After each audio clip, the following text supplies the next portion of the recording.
Elon, I, the Tetragrammaton, the Lord God Most High, I do exercise thee, and do powerfully command thee, O Spirit.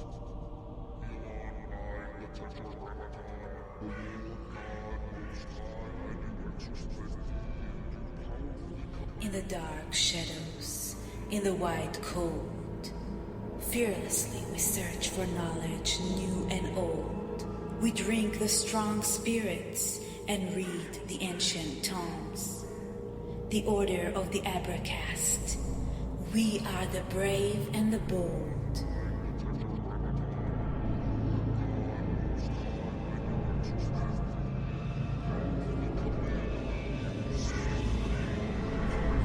Occult, history, conspiracy, and violence.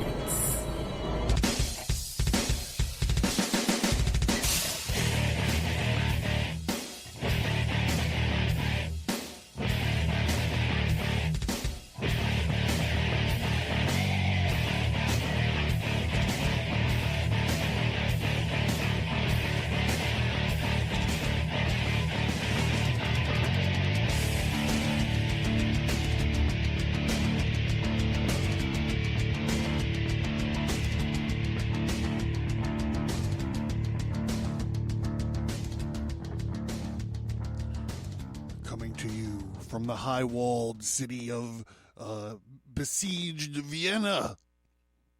I am Dr. John Towers, and this is the Abracast. As we're looking at the end of a total collapse and ruination of Western civilization on behalf of globalists, communists, statists, bootlickers, politicians, bankers, the elite.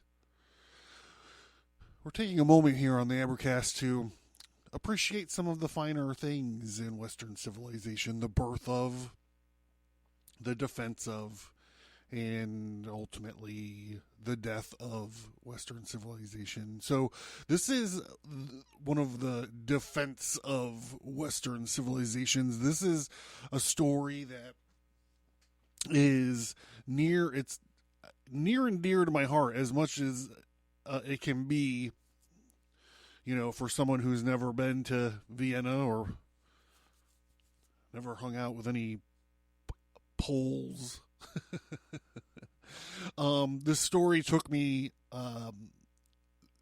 so hard that I actually wrote a little comic book about it called Vienna 1683. It's about the siege of Vienna by the Ottoman Empire and the people defending it, and the actual historical stuff, and how they won. The Polish Emperor and the Holy Roman Empire banded together and did we'll get to it. I don't want to get ahead of myself. Okay, so there has been at least one episode done about this before. So I'm coming at it from a different way, where I'm not using the same sources, etc. We're gonna focus on a little bit of a different aspect of it. But it is a great story. It's one of those ones where it's like, I don't have any plans on doing, a defense of the Western civilization, from like the Battle of Thermopylae. I honestly can't find anything else I can add to what happened at the hot gates. However, we are going to talk about the Battle of Vienna, or the Siege of Vienna, 1683. This is from The Blood of History. The Battle of Vienna is one of the most... We'll read, and then I'll editorialize a little bit. The Battle of Vienna is one of the most significant battles in European history. It took place in September 1683 between the Polish-Lithuanian Commonwealth, the Holy Roman Empire, the Habsburgs in Hungary against the Ottoman Empire. And this battle is largely marked as the end of the Ottoman invasions into Europe. So, the Ottoman Empire had their eye set on Vienna many times. They called it the golden apple of Europe. They felt like if they could take Vienna, that the rest of Europe would fall. They, we look at like something like the Battle of Tours that took place before this with the Charles the Hammer and all those other kind of stuff. So this is them doing it for real. Like, this is them, like, here we go, bitches. The Ottoman Empire wanted to take the city for Vienna for its control over the Black Sea to Western Europe, Southern Europe, and the Eastern Mediterranean to Germany's trade routes. The Ottomans repaired and established roads and bridges leading to the Holy Roman Empire, as well as moving cannons and ammunitions into the Balkans. So they actually had to build roads. They had to beef up logistics in order for the infrastructure to support the massive army that they were about to move in. So, I mean, just think about that for a second. The Roman Empire made an alliance with the Polish in 1683 called the Treaty of Warsaw. In this treaty, it promised that the Holy Roman Empire would support Poland if the Ottomans attacked Krakow, and in return, the Polish would come if Vienna was attacked. On the 14th of July, 1683, the Ottoman Empire army of 150,000 men laid siege to Vienna. Kara Mustafa Pasha, who led the Ottoman force, ordered his men to dig trenches towards the city to help protect his troops from the defenders' cannons as they advanced. In order to take the city, the Ottomans mined tunnels underneath the city walls to blow them using large amounts of black powder. However, the defenders knocked down large trees to help bolster the old palisade, delaying the Ottoman attack. This greatly helped in creating enough time for a relief force to arrive in September. So they're engineering, they're combat engineering. They're digging trenches. They're trying to compromise the walls of the city. And what it doesn't mention here, at least as of yet, is the folks that are defending Vienna were counter tunneling. This is it makes me think of Dig Dug a little bit. I don't know if anybody remembers what Dig Dug is anymore. So these guys are out there, they're digging trenches, they're trying to compromise the walls of the city, and we're doing counter trenching. We're using these lumber to bolster the walls and the defenses. And on September 6th, the Polish, under King Jan Sobieski III, crossed the Danube northwest of Vienna at Tullin to join the imperial troops of the Holy Roman Empire, along with soldiers from Saxony, Bavaria, Baden, Franconia, Swabia, giving the Polish king 70,000 men under his command. So here we go. This is the tale of the tape, right? The Ottomans had an army of 150,000 men, and Jan Sobieski had 70,000 men. I don't know if they have a count of how many people were actually in the city, but the city was mounting a defense. They had a guy named Ernst Rudger von Stromberg, if memory serves me correctly. Maybe we'll talk more about the count here in a moment. But just to paint the picture a little bit, he always reminds me of sort of like Lando Calrissian. Like he's a bit of a, if you find, there's like pictures and woodcuts of him, and he's sort of like a dandy, but he's like, this guy's he's a badass. So we got 70,000 men under the command of Jan Sobieski III. 150,000 under the Ottoman Empire. The relief army was racing against time to save the city and created an effective leadership structured around the Polish king and the winged Huzars. So we're going to get into the winged Huzars, but before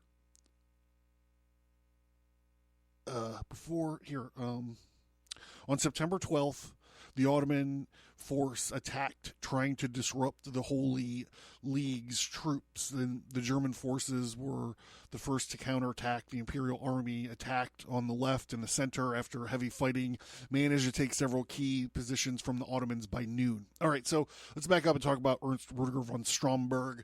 This is the guy that kind of kept everything together until Sobieski showed up. Remember, he's like a dandy. He's got like a little pencil mustache and like a sort of like I don't know, like long like hair, and he's like dainty.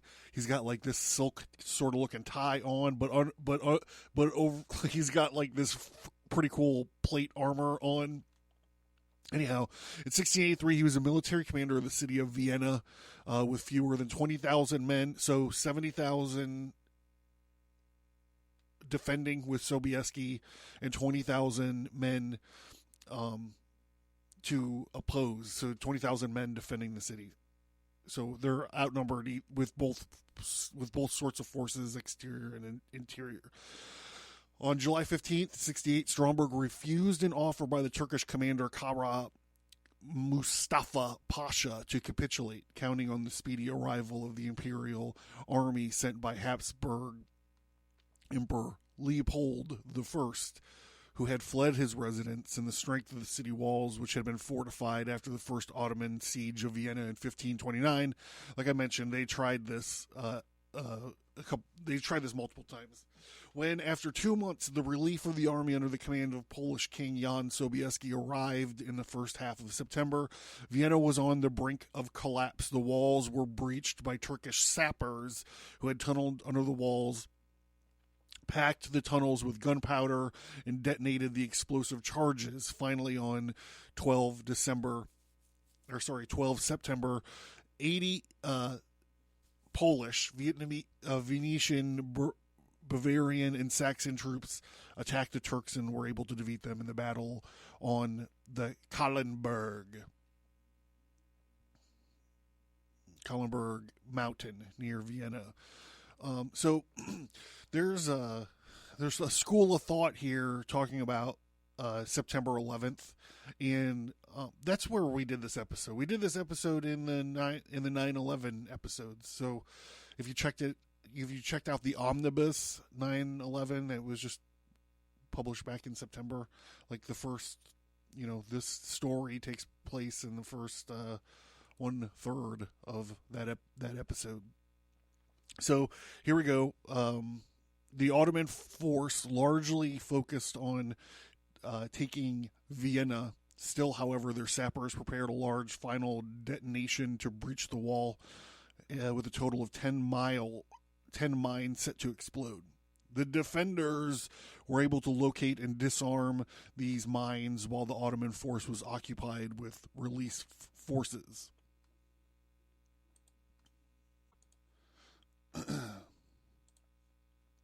So on the right flank of the Ottoman army, the Polish advanced and managed to take the village of Gerstow, which would serve as a strong position for cavalry charge. The Ottomans were now in a desperate position, caught between the Imperial and the Polish forces, who by 5 p.m. had now become very close to the central Turkish position. The Polish cavalry now arrived onto the battlefield with cheers from the infantry. Watch this shit. This was to be the final blow. The Polish king ordered the cavalry attack in 4 groups, 3 of these Polish and 1 from the Holy Roman Empire. 18,000 horsemen charged down the hills, creating the largest cavalry charge ever recorded in history, led by the legendary Polish winged Huzars. The charge easily broke through the Ottoman lines, who soon began to leave the battlefield. The cavalry headed for the Ottoman camps in Kara Mustafa's headquarters, and the remaining Viennese garrison charged out of their defenses to join the attack. Less than 3 hours after the cavalry charge, the Christian armies had been victorious and had saved Vienna. So let's talk about winged hussars for a moment. And then we're going to get into this thing in a little bit more depth. A little bit more context we're going to add to it. This is from historyofyesterday.com. The winged hussars, the most badass cavalry in history. During the summer of 1683, the Ottoman Turks were besieging Vienna. They were a few days away from conquering the capital of Austria. But then the winged hussars arrived at the battlefield, and they led the biggest cavalry charge in history. The winged hussars unleashed havoc upon the disciplined Ottoman janissaries. Christian Europe was saved from the Muslim threat. The winged hussars are also called the angels of death. So I'm going to try my best to describe these dudes. They're on these giant horses, and they're armored. They got swords and spears and helmets where all you could basically see are their eyes sticking out. So here we got a huge psychological problem, right? Because these janissaries have like these little funny hats and like tunics, you know. But let's stop a minute and talk about psychological warfare. On each of these hussars, each of these flying hussars, their armor has these wings attached to them. So imagine them like galloping down this hill, down to the lines of the Ottoman Empire, on these giant horses with these fucking crazy armored wings attached to them. It's pretty amazing. Pretty amazing.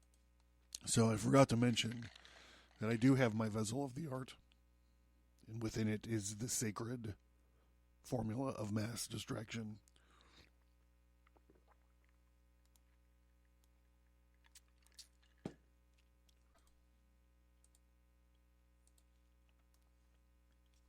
The winged hussars were the deadliest cavalry in the history of humankind, at least until they invented helicopters. They won most of the battles they fought, even when outnumbered by the enemy. The sight of these winged hussars inflicted fear in the hearts of their opponents. Their nicknames were the angels of death because of the wooden frames on their backs. These frames held eagle, ostrich, and goose feathers, giving them the impression of angel wings. The heavy cavalry with wings charged at full speed was a shocking sight for the enemy. Also, the wings protected the riders' back during battle from sabers and lassos. Additionally, the wings' rustling sound scared the enemy horses. The winged hussars were an elite unit, and it took years to master the hussar way of fighting. Being a winged hussar meant the great social prestige. Their morale was high, and one of the reasons they won. Even the most arduous circumstances, the winged hussars were a unit where you fought because you wanted to, not because a king conscripted you to. In the 17th century, nobody used cavalry as shock troops anymore. Infantry with firearms and spears about 5 meters long meant the age of knights was over. Yet, the winged hussars thrived on the battlefield. How did they do it? The infantry had 5-meter long pikes, when the winged hussars used 6-meter long lances. Medieval knights had short lances, since their lances were very heavy. The hussars solved the problem of short spears by using hollow lances. These lances were light and harder to break despite being hollow. The Hussar lance was the key reason for their success on the battlefield. There are reports of Hussars impaling up to 6 Russians or Turks with a single charge. They carried also sword, a saber, a set of pistols. Some winged Hussars even used battle axes and war hammers. They protected themselves with an armor made out of steel, which was light, weighing around 15 kilos. For riding, they used light Turkish saddles. The lightness of their attire allowed the Huzar horses to gallop at full speed for a long time. The Huzars used a special breed of horse. They were crossed between a Polish and a Tartar horse. The horses were famous for their endurance, speed, and maneuverability. They could carry a rider with full equipment, over 100 kilos. The Polish king forbade selling the Huzar horses upon penalty of death.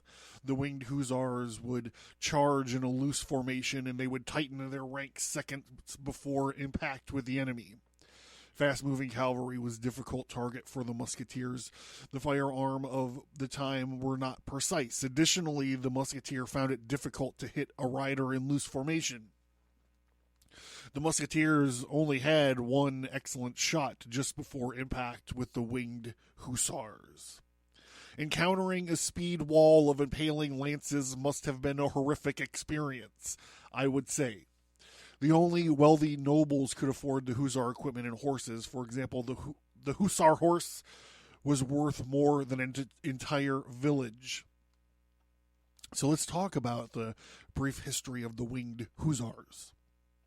The Huzars originated in Serbia, a country in southeast Europe. The Ottoman Turks defeated the Serbs at the Battle of Kosovo in 1389, and the Serbian mercenaries offered their services to the Polish and Hungarian lords.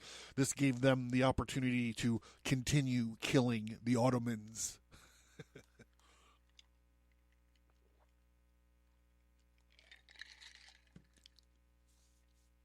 King Stephen Bathory of Poland reformed the winged Huzars in 1570s. In the 1570s, they became the heavy cavalry, equipped with standardized weapons and armor. Besides the famous battle in Vienna 1683, the winged Huzars won most of the battles they fought. In 1610, the Battle of Koshino, 5,000 winged Huzars defeated the Russian army of 35,000 soldiers. In 1621, the Battle of Chochim, 45,000 Poles repelled an invasion of 170,000 Ottoman Turks. The Poles entrenched themselves and the Ottomans laid the siege. However, the winged Huzars counterattacked and were devastating to the Ottoman army. On one occasion, 600 winged Huzars charged against 10,000 Ottomans, and they broke their lines and drove the Ottoman Janissaries back to camp. 1694, the Battery of Haudau, 400 winged Huzars stood up against 40,000 Crimean Tartars and defeated them. The Poles nicknamed the battle the Polish Thermopylae. Cha-ching!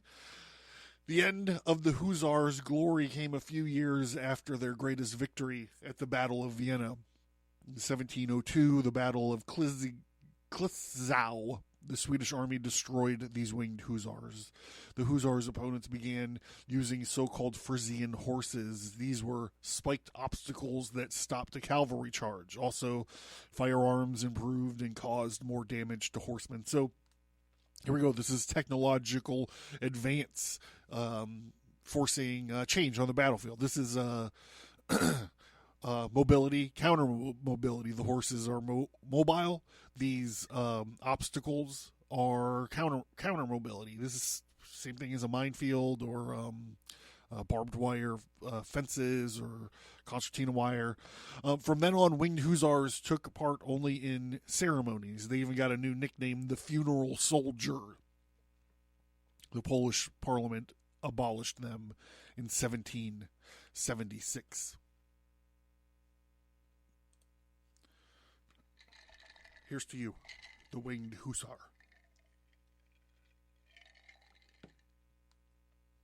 All right, so that was sort of our kind of overview. I wanted to sort of introduce the character of Count Ernst Rudiger von Stromberg and the sort of the history and mythos of the winged Huzars. And now we're going to talk a little bit about the politics and sort of add context to what happened. This is warfarehistorynetwork.com. The 1683 Battle of Vienna. What went wrong for the Ottoman Empire? During the 1683 Battle of Vienna, relief came out of the woods and down from the heights. For nearly 2 long months, from July 14 to early September 1683, Vienna endured the siege from the Ottoman Empire. The Turkish Sırskır, the supreme commander, the Grand Vizier Kara Black Mustafa, commanded or demanded surrender, but Count Ernst Rudiger von Stromberg commanded the Vienna's garrison, spat back, "Let him come, I'll fight to the last drop of blood," the Count said. The last drop of blood had almost been reached. The Turkish mines and bombardment opened huge gaps in the city walls. Sewage, rubble, and corpses littered the streets and disease ran rampant. After fending off 18 major Turkish assaults, only a third of the original 11,500 strong garrison remained fit for combat, and their munitions were nearly exhausted. Stromberg knew that Vienna's defenses were at their end. The city's only hope was that the timely arrival of the anxiously awaited Christian Relief Army. Without that army, the Turks would pour into the city and wantonly enslave and butcher its inhabitants. The 1683 Battle of Vienna was about to begin. So we should give props to this Count Ernst Rudiger von Stromberg. Like I said, the guy he was a bit of a dandy, he appears, but he had some balls, man. And besides the fear of not wanting his city to be burned and enslaved and his citizens murdered and enslaved, there probably was a little bit of knowledge regarding the fact that if Vienna fell, Europe would be next. Ever since Muhammad died, Islam became expansionist. There's a vast expansionism aspect to Islam, and if Vienna had fallen, it would have opened up the possibility for Europe to have gone. Mustafa's fierce ambition for the Ottoman Empire. At least Stromberg could take heart in knowing that conditions were a little better among the enemy. Among the Turks, disease was out of control, owing to the inadequate sanitary facilities. Casualties were horrendous, and the morale was sagging. There were rumors of an immense Christian army approaching from the Vienna woods. Nevertheless, Mustafa's confidence in victory remained undiminished. Mustafa had another reason to press on, and he feared the Sultan's punishment in the event of failure. By laying siege to Vienna, Mustafa disobeyed Sultan Mehmed IV, who intended that Mustafa do little more than capture imperial frontier fortresses. But such modest aims did not satisfy Mustafa the Black. Outwardly handsome, dignified, and a devout Muslim, inwardly the Grand Vizier was an arrogant power-monger with an unveiled hatred for Christians. His one redeeming quality was his personal bravery, but even that was tarnished by acts of extreme brutality. He once flayed captured Poles alive and sent their stuffed hides to the Sultan as trophies. Mustafa cared only for his own career and freely used deceit and blackmail to make up for his lack of any real talent. Determined to follow in the footsteps of the great Islamic conquerors of old, Mustafa had set out to overcome the barrier that once before in 1529 blocked the western advance of the Ottoman Turks. Vienna, the capital of the Holy Roman Empire and the imperial dynasty of the House of Habsburg. Leopold I pleads for help. In contrast to the offensive spirit of Mustafa, the Holy Roman Empire, Leopold I cowardly fled his own capital for the safety of Passau. A bookworm and music composer, the pious Leopold wasn't much of a warrior. But he wasn't going to abandon the capital to the Turks either, and fervently petitioned the German and Polish nobility to come to Vienna's aid. Leopold's cries for help did not remain unanswered. On September 7th, a mighty army had gathered in the Tulin Valley. There was Jan III Sobieski, King of Poland and Duke of Lithuania, with 18,000 Poles. The Elector Max Emanuel of Bavaria with 11,000 men. Prince George Frederick von Waldeck with 8,000 Germans from Franconia and Swabia. Prince George of Hanover, the future King George of England, George I, arrived with a bodyguard of 600 cavalry sent by his father, Duke Ernst August of Hanover, and there were 9,000 Saxons led by the Elector of Saxony, John George III von Wetten. Together with Imperial General Lieutenant Duke Charles of Lorraine, 20,000 Austrians allied army numbers of over 66,600. Many princely volunteers accompanied them, including a young Prince Eugene of Savoy, recently defected from the service of Louis Eugene, brought nothing but his sword and his steed. The Prince Voluntary would fight with the Austro-German cavalry. With so many prominent nobles, quarrels over command were unavoidable, but were resolved through the selflessness of Duke Lorraine. Although cursed with pockmarked face and a limp leg, his proven combat history against the Turks and the French, his personal courage, humility, and charm gained everyone's affection and admiration.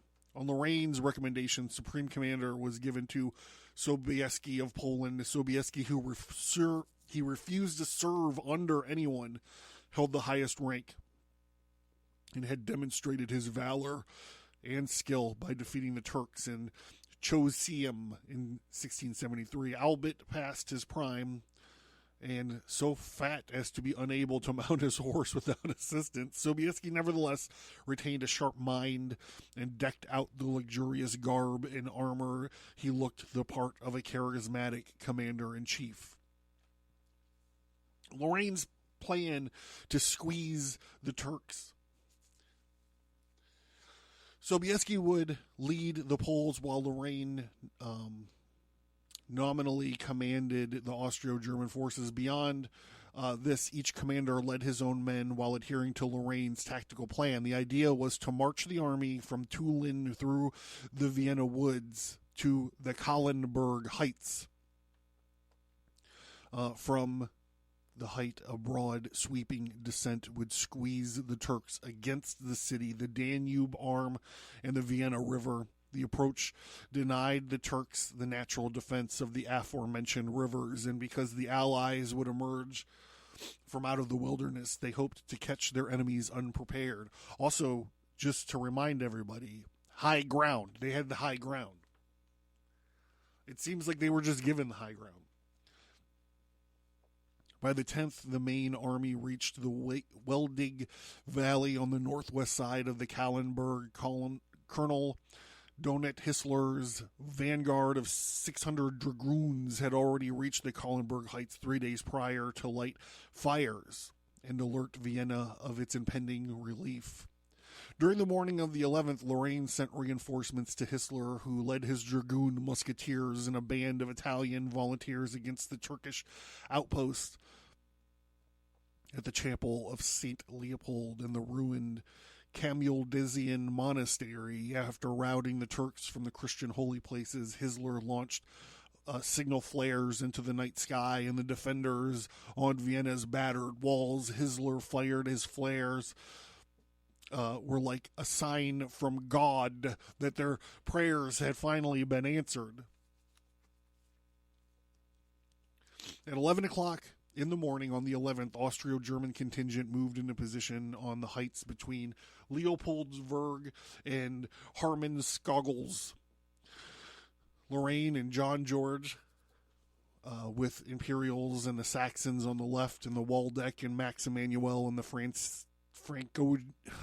Franconians, Bavarians, and Imperials on their right. Both contingents placed their cavalry on the outer flanks. The Poles, meanwhile, were still struggling to cross the Wildensbach from the honorable right wing of the Allied army between Roscoff and Detramarkstein.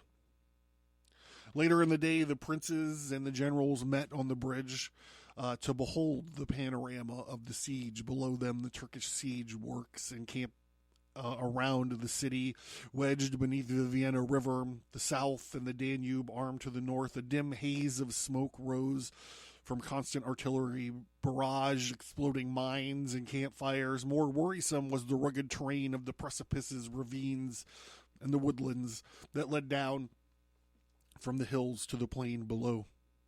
Angered, Sobieski claimed that the map sent to him by the imperial commanders had misled him. He expected the terrain to have been far more level and now proposed either a detour to the south or a slow, meticulous advance. The ideas were stoutly overruled by the other generals, who decided to continue with Lorraine's original idea of a full-scale attack from the ridges of the Vienna woods. Although the terrain was rough, it was noted that Mustafa had done very little to fortify his besieging army. Nevertheless, the Polish king did manage to gain the transfer of 4 Habsburg infantry battalions to the support Polish cavalry. That night, Lorraine ordered his general of artillery, Count James Leslie, to place a battery along the edges of the Kallenberg to provide supportive fire for the main advance. While the artillerymen labored, cries of Allah and incessant artillery bombardment of Vienna robbed many of the Christians of their deserved sleep. Moreover, the previous day's march had carried out in great speed at the face of the difficult terrain. The stormy weather, to lighten the load, many supplies were left behind, leaving the men with empty stomachs and forcing horses to feed on leaves. Despite these hardships, morale remained high. The Ottomans await Christian attack. Below the Christians, over 70,000 Ottoman auxiliaries deployed between the Danube and the Vienna River awaited the Christian attack. Surprise having been passed, Kara Mahed Pasha, Barabilii of Diabeker, with 10,000 troops, including the Bosnian Rumelians, centered in Nussberg, made up the right wing. Behind him on Prater Island were further 5,000 Moldavian and Wallachian reinforcements. The bulk of the Turkish center under Ibrahim Pasha, Beylerbey of Buda, and Kara Mustafa occupied the fortified ridges above Dubligenbach at Krockenbach and Wallenhaus. Ibrahim and Mustafa's forces, made up of a cavalry, Sayman peasant militia, and Janissary infantry, they were about 23,000 strong. Besides them, on the left, Abbas Sari, Hazulin Pasha Beylerbey of Damascus commanded the rest of the central line, and his 15,000 mostly cavalry units covered the Winehouse Ottock Ring Baumgarten line, with the smaller detachment deployed in the Schaffberg area to slow down and hamper the initial Christian advance. Here, the walls and buildings of numerous vineyards provided shelter for the defenders. Along the northern bank of the Vienna River, the left wing near Maribon, stood 18,000 Tartars. "By Allah, the king is really among us," blurted their Khan when he discovered that Sobieski himself led the relief army. In a decision opposed by Ibrahim Pasha, but approved by the other senior generals, Kara Mustafa decreed that the remaining 50,000 Janissaries and provincial troops would continue the siege of Vienna. At 5 a.m. on the 12th, Kara Mahmed's vanguard opened the battle by attempting to disrupt deployment of Leslie's artillery. From his viewpoint at the ruined monastery, Lorraine noticed that an advance of the whole Turkish right accompanied the attack on the battery. In response, Lorraine sent reinforcements to Leslie and ordered the advance of the Austro-German left wing. By sunrise of what came to be a sunny and clear day, Waldeck and Max Emanuel also received orders to begin their descent. After informing Sobieski of his actions and gaining his approval, Lorraine hurried off to lead the Austrian Saxon troops pouring down the defils of the Kahlenberg. The Polish king prepared himself for battle by attending a mass held at the chapel of St. Leopold. So the Turks, it seemed as if an all-consuming flood of black pitch was flowing down the hill, at whose head fluttered proudly a large red flag with a white cross. Lorraine's main concern was the maintenance of a unified front, the daunting task due to the uneven ground. Reinforced by Duke Eugene of Croy's infantry, the Austrian routed the Turks firing at Leslie's artillery, and together with John George's Saxons at the right established a line facing the Newsburg Kaffenwald, supported by light infantry and maintaining an unrelenting barrage of musketry fire. The Australians slowly but steadily advanced up the Newsburg. Here there was stifling resistance by the Turks, who skillfully used the cover of the terrain to their advantage. An imperial regiment had reached the outskirts of Nussdorf, was repulsed, while the Turks, still holding Kafflenbergdorf, threatened the Austrian left flank. Lorraine ordered Count Capra to storm the Kahlenbergerdorf from the shoulder of Leopoldsburg. With Heisler in the lead, the dragoons encountered initially heavy resistance, but supported by Prince Jerome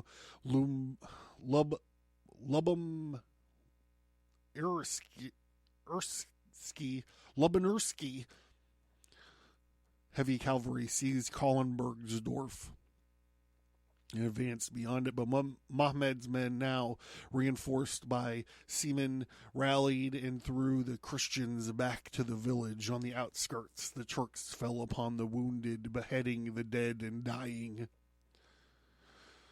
By 10 a.m., the German left wing occupied the rim of Newsburg. Unfortunately, on their right Waldeck, the Max Emanuel had failed to keep with the Lorraine's advance. Remember, he wanted a unified front coming down the mountain, like that old Jane's Addiction song. Do do do do do do do do do do do do do do do do do do do, coming down the mountain. Do do do do do do. This exposed the right flank of the Saxons, who had veered left from Karfenwald to bolster the Austrian attack of the Turkish Newsburg positions. Lorraine called for the halt to allow Waldeck and the 2nd and 3rd Austro-Saxon battle lines to catch up with and reestablish a solid front. Joined by George, Lorraine hurried off to the front line to take personal charge of the German soldiers. Sobieski, meanwhile, left the chapel to hasten the movement of the Poles, who still had not arrived in the position on the south Waldeck.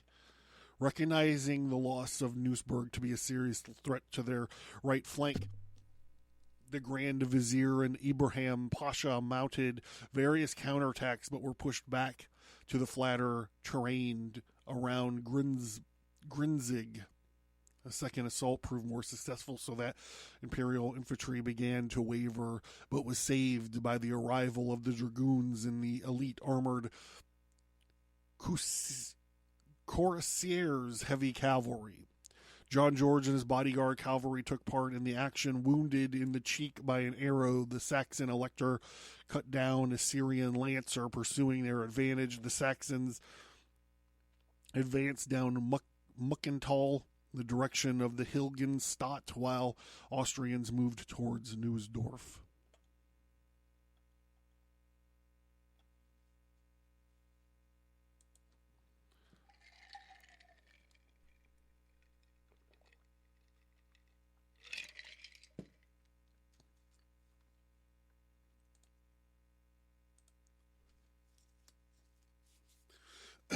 supported by Leslie's artillery, now deployed on the Neusberg and Capra's advance from the Kallenbergdorf. Saxon and Imperial Dragoons under Margrave Ludwig Wilhelm of Baden and Heisler led an attack on Neusdorf, entrenched in the village cellars, ditches, and ruined walls. The Turks put up fierce resistance and were only overcome by the arrival of Wilhelm's uncle, Field Marshal Hermann of Baden, leading the Austrian infantry to the south. Field Marshal von Goltz Saxon successfully drove the Turks from Hilgenstadt to Grinzig. At noon, Lorraine called for another halt to his troops to recuperate. The morning's actions had been a complete success. The whole Turkish right wing of Kara Mahmed was completely overrun or destroyed. The Austro-Saxons now faced Ibrahim Pasha across the Doblenbach, Waldbach, and Max Emanuel, who had encountered little opposition, reached Ibrahim's flank across the Krottenbach, while Capra and Lubomirski scattered the Romanians along the Danube. The Poles finally appeared at the heights after an exhausting march through the rough terrain of the Weldig Valley. In the center, Sobieski, with Artillery General Martin Kotzky, descended from Gronberg. On the left field, Feldhetman Nicholas Schweineski came down from the Dreier Markstein, and on the right, Crow Hopman Stanislaw Jablowski came down from the Roskop. Polish infantry and the borrowed Habsburg battalions screened the defense, or screened the descent, to allow the establishment of an unbroken cavalry front on the plains below. Thorns, bushes, grapevines, ditches, hedgerows, and individual Gonueli suicide charges slowed down the Polish advance. Nevertheless, in spite of a spirited defense by Abza Seri Huzian, the Poles, supported by the artillery fire, steadily pushed forward with Sobieski at the head. Mikolarberg was reached by 2 p.m. The Germans, who now came into view, gave off the terrific cheer upon spotting the arrival of Polish allies. Beyond Mikolarberg and the slopes of Schaffenburg, the Poles were brought to a momentary halt ahead of the Schweinarski. 1,000 Janissaries infiltrated the vineyards behind the Platzendorf, distributing the junction between Schweinarski and Waldeck's right wing. The Janissaries put up a stout defense, but were dislodged with the arrival of Imperial cuirassiers. Around 4 in the afternoon, Sobieski and Schweinarski reached the level terrain east of Schaftberg. On the right, Jablonowski fended off a feeble attack by the Tartars near Maribon. Sobieski now called a halt in order to build a more organized and solid front. Kara Mustafa, aware of the new Polish threat of the Turkish left wing, used the respite to withdraw troops from Ibrahim in order to bolster Husein Pasha. The Poles' cavalry units get butchered.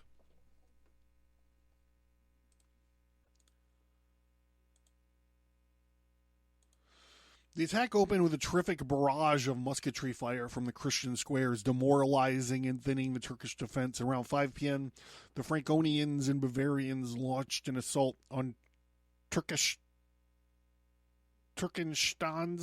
the location of the holy banner of Ibrahim Pasha's entire front row collapsed, opening the way to Vienna. Instead of moving forward towards the city, however, Lorraine recognized the opportunity to strike at the right flank of Husein Pasha, who was currently getting ready to withstand Sobieski's all-out advance. Like Lorraine, Sobieski had at first been content with the day's gains, but was persuaded to continue the battle by aggressive spirit of Swinowskis and the Germans. With the cry of "Jesus Maria, help!" the whole Polish line rode down upon the Turks, encased in glittering steel that covered head to thighs, with their tiger and leopard pelts fluttering in the wind and the eagle's wings affixed to their back. The leading units of the Huzars presented an almost unearthly spectacle, armed to the teeth with a 19-foot pennon-tipped copia lance, a curved and straight saber, 4 pistols, and a battle hammer. Mounted on powerful armored steeds, the Huzars were the epitome of the Polish cavalier. Following the Huzars were Penarski and Kwarnarski, likewise made up of Polish aristocrats and cavalrymen. They wore helmets, mailed shirts, shields, and wielded short lances, falchions, and Hanzar dagger, poleaxes, and musketoons, or bows. The Quinarchy light cavalry of the poor Polish gentry and the foreigners wore little armor and brandished short lances, sabers, and occasional pistol. Leading the whole attack was Sobieski himself, his armor decked out in blue, luxurious, semi-oriental garb, his hand holding his Bulwa marshal's baton, on his side a curved saber in hand rode a 14-year-old Prince Jakub. Slowed by vineyards and uneven terrain, the heavy Polish cavalry did not pick up speed until it reached the open terrain of the Baumgarten Ottering Weinhaus area, where it ran into Turkish skirmishers and artillery fire. The Turkish guns ripped through the Polish ranks, and the charges of the cavaliers proved unstoppable like thunder. The shattering of the Polish lances resounded over the battlefield as the cavalry overwhelmed the Turkish battle line. Sobieski followed on the heels of the Huzars, capturing the Turkish guns, while the Turks, demoralized Lorraine's advance on the right flank, rallied towards their left wing opposite Jablonowski.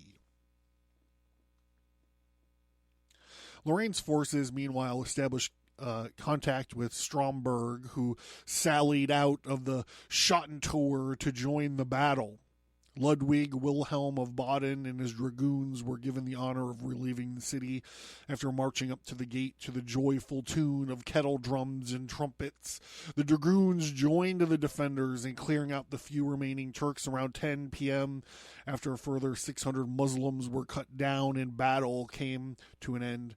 In the Turkish camp, Christian infants and children cringed among hundreds of butchered captives. Stromberg's garrison took revenge by burning the 3,000 abandoned Ottomans, sick and wounded, alive. In all, the Turks suffered 15,000 casualties compared to 1,500 for the Allies. Sobieski ordered the German forces around the Turkenstans and Jablonowski's wing of the banks of the Vienna River to remain at guard throughout the night. A few Polish squadrons hunted down Ottoman stranglers beyond the Vienna River. However, Sobieski and Swinowski's own contingents, located as they were at the main Muslim camp, could not control themselves. Order and discipline broke down as the Poles feverishly pillaged and picked of the Muslim spoils. Instead of chastising his troops, Sobieski acquired the lion's share for the loot himself. With the Grand Vizier's pavilion, with lavish courtside dining halls, baths, and gardens, the king found heaps of gold and bejeweled treasures. On the 13th, Sobieski conducted a Roman-style triumphal march into Vienna to the cheers of the populace, who cried, "Long live the King of Poland!" Sobieski's egotism came as a bad affront to the Austro-Germans. The premature looting of the Poles was bad enough, but Sobieski's entry into Vienna before the emperor was an insulting breach of protocol. Lorraine particularly was disgusted by Sobieski's vanity, which on the 13th prevented an opportune pursuit of the demoralized enemy to allow Mustafa to carry thousands of Christian children into captivity. The magnitude of the defeat was not lost on Kara Mustafa, who sought to escape the Sultan's vengeance by blaming his defeat on subordinate commanders, executing those that might inform the Sultan of the Grand Vizier's mishandling of the Ottoman Empire. Mehmed IV remained unconvinced. During the battle, the Christian commanders and troops fought with the skill and courage, while tactically their attack through the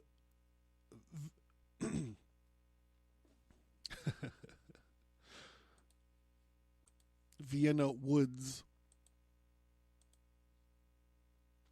wisely avoided the natural defenses of the Danube and Vienna rivers. Nevertheless, their victory was not so much due to any Christian brilliance as it was to Mustafa's negligence and arrogance by failing to properly fortify his army from an outside attack by leaving many of his Janissary units in the trenches surrounding Vienna. The Grand Vizier sealed the fate of his army. Mustafa would pay for his failure. On December 25th, 1683, while staying at a palace in Belgrade, the Sultan's emissaries executed the Grand Vizier by strangulation and sent his head to Constantinople.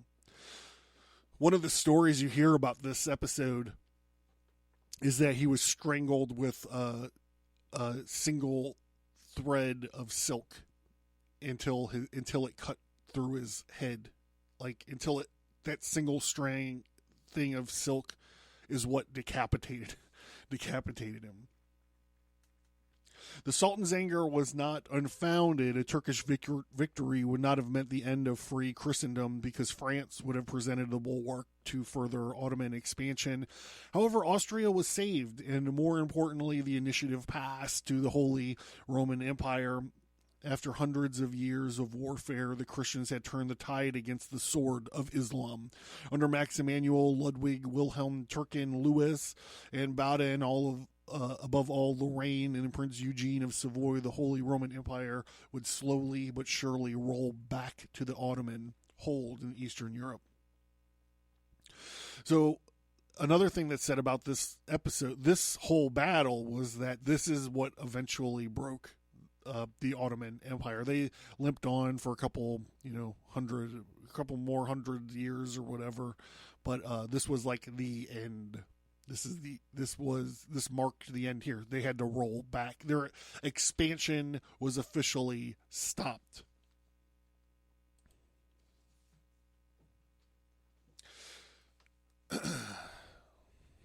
So I don't talk a whole lot about it, but with what's going on in the world right now, I've restarted my archiving process of these episodes. It's clear to me that I could just wake up one day and have Spreaker turn my shit off because of the weird, conspiracy theory, whatever,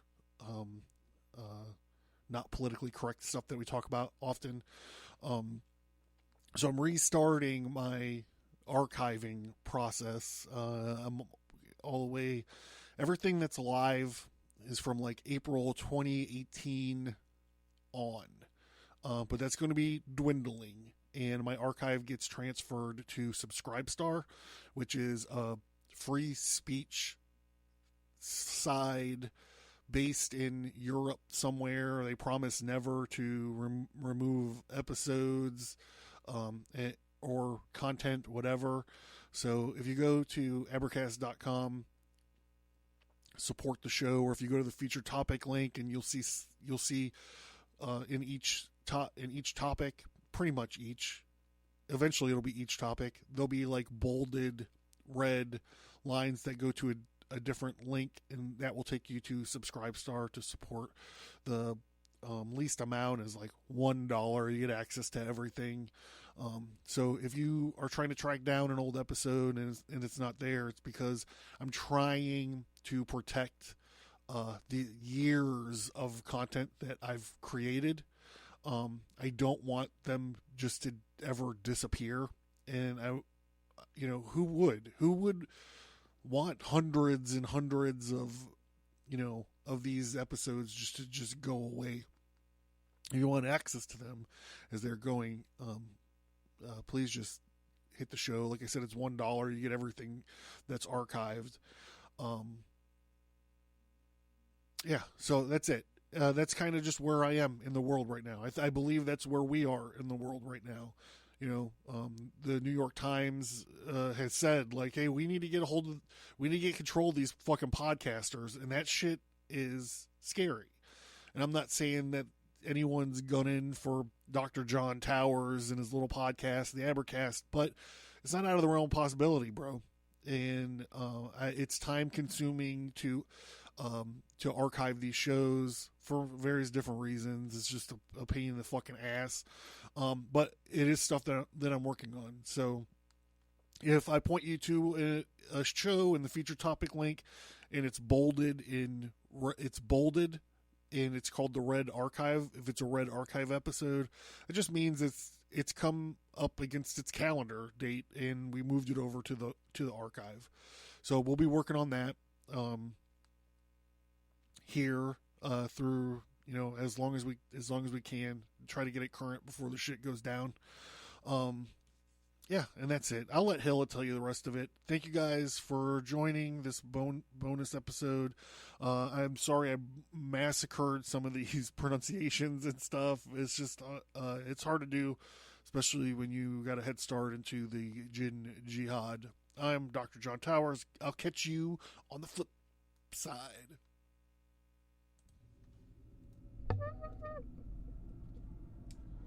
Thank you for listening, and we hope that you enjoyed the show. Please send an email or find us on social media and let us know what you think about the show. We would appreciate it if you would give us a 5-star rate and review wherever you find your favorite podcasts.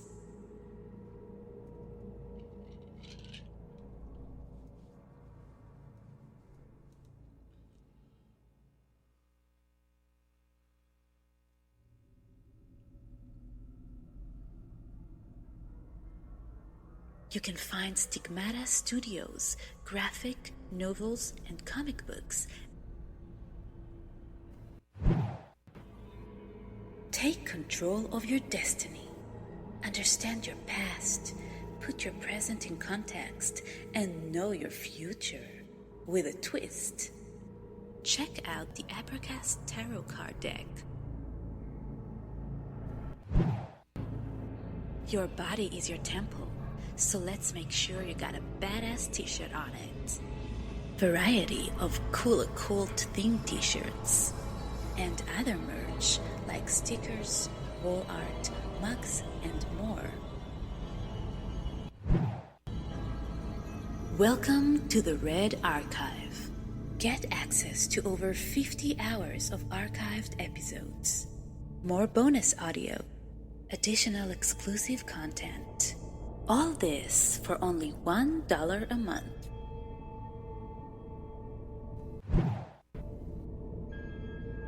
Are you interested in the occult, history, conspiracy, and violence? Learn more at Abracast.com.